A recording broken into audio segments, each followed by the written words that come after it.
Hi viewers, இன்னைக்கான வீடியோவில் என்ன நடக்குதுன்னு பார்ப்போம். வீடியோக்குள்ளே போகிறதுக்கு முன்னாடி நம்ம சேனலை லைக் அண்ட் சப்ஸ்கிரைப் பண்ணிவிட்டு கொஞ்சம் சப்போர்ட் பண்ணுங்கள். வாங்க இப்போ வீடியோக்குள்ளே போகலாம். நம்ம மகேஷ் பண்ணுறதெல்லாம் பார்க்கும்போது அஞ்சலி ரொம்பவே பாவம் அப்படி தான் நினைக்க தோணுது. ஏன்னா அஞ்சலியை கல்யாணம் பண்ணி இவ்வளோ பெரிய வீட்டில் வச்சு அவளை இது பண்ணக்கூடாது அது பண்ணக்கூடாது அப்படின்னு சொன்னால் அஞ்சலி அப்போ என்ன பொம்மை மாதிரி ஓரத்தில் உட்கார வேண்டியதுதான். அஞ்சலியும் குறை சொல்லக்கூடாது. அஞ்சலி மகேஷ்க்கு என்ன பிடிக்கும் அப்படின்னு சொல்லிட்டு பார்த்து பார்த்து செஞ்சுக்கிட்டு இருக்காங்க. அதே மாதிரி தான் மகேஷும் அஞ்சலி மேலே பாசமாக தான் இருக்கிற மாதிரி இருக்காங்க. ஆனால் ஒரு சில நேரம் அவர் பைத்தியம் மாதிரி பிஹேவ் பண்ண ஆரம்பிக்கிறாரு. அது மட்டும் இல்லாமல் அஞ்சலி நம்ம எவ்வளோ நேரம் தான் சும்மாவே இருக்கிறது, சரி நம்ம வந்ததுலேருந்து எல்லா பொருளுமே அதே இடத்துல தானே இருக்குது, நம்ம கொஞ்சம் அந்த பொசிஷனில் கொஞ்சம் மாற்றி வைப்போம் அப்படின்னு சொல்லிட்டு எல்லா பொருளையும் மாற்றி வைக்கிறாங்க.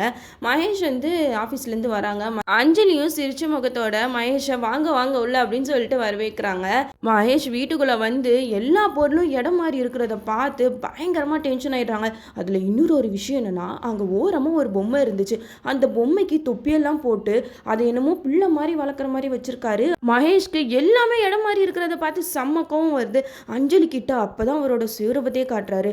அஞ்சலி, நான் உன்கிட்ட இப்பயும் சொல்றேன், இங்க என்னென்ன பொருள் எந்த இடத்துல இருக்கோ அது அதே இடத்துல இருந்தால் தான் எனக்கு பிடிக்கும். மனுஷங்களாக இருந்தாலும் சரி, உயிர் இல்லாத பொம்மையாக இருந்தாலும் சரி அப்படின்னு சொல்லிட்டு அவர் ஒரு பொம்மை வச்சுருக்காரு. அதுக்கு தொப்பியெல்லாம் போட்டு அந்த பொம்மையை அப்படியே குழந்த மாதிரி தூக்கி கொண்டு போய் அது எங்கே இருந்துச்சோ அங்கேயே திருப்பி கொண்டு போய் வைக்கிறாரு.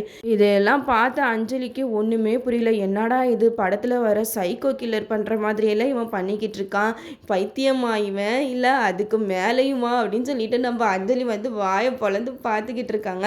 அந்த இடத்துல மகேஷ் கொஞ்சம் கோவம் தெளிஞ்சது அதுக்கப்புறம் அஞ்சலி கிட்ட சாரி அஞ்சலி, நான் கொஞ்சம் டென்ஷனாக பேசிட்டேன். எனக்கு என் வீடு எப்படி இருக்குதோ அதே மாதிரி இருந்தால் தான் எனக்கு பிடிக்கும், அதே மாதிரி நீயும் இருக்க கற்றுக்கோ அப்படிங்கிற மாதிரி அஞ்சலி கிட்ட பேசிட்டு போயிடுறாங்க. இதை கேட்டு அஞ்சலி சித்த நேரம் அப்படியே உட்காந்துடுறாங்க.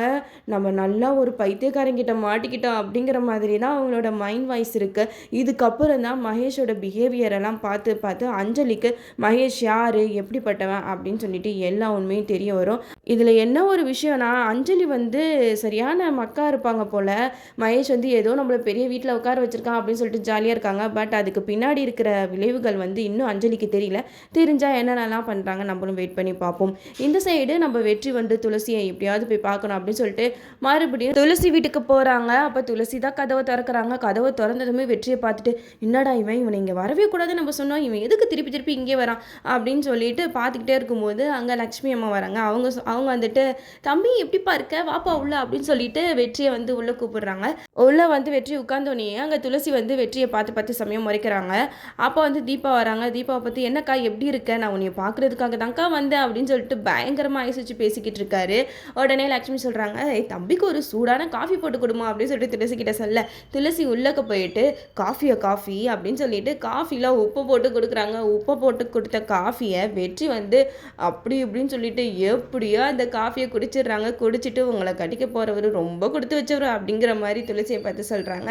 துளசி நக்கலாக சிரிக்கிறாங்க. வெற்றி துளசி இவங்க 2 பேர் காம்போவும் சூப்பராக இருக்குது. இன்னும் நிறையா இவங்களோட சீன்ஸ் எல்லாம் வந்தால் இன்னும் வேறு லெவலில் இருக்கும். நம்மளும் வெயிட் பண்ணி பார்ப்போம். ஓகே வீவர்ஸ், இந்த வீடியோ உங்களுக்கு பிடிச்சிருந்தா லைக் பண்ணுங்கள். மறக்காமல் நம்ம சேனலை சப்ஸ்கிரைப் பண்ணி தொடர்ந்து உங்களோட ஆதரவை நம்ம சேனலுக்கு கொடுத்துக்கிட்டே இருங்க.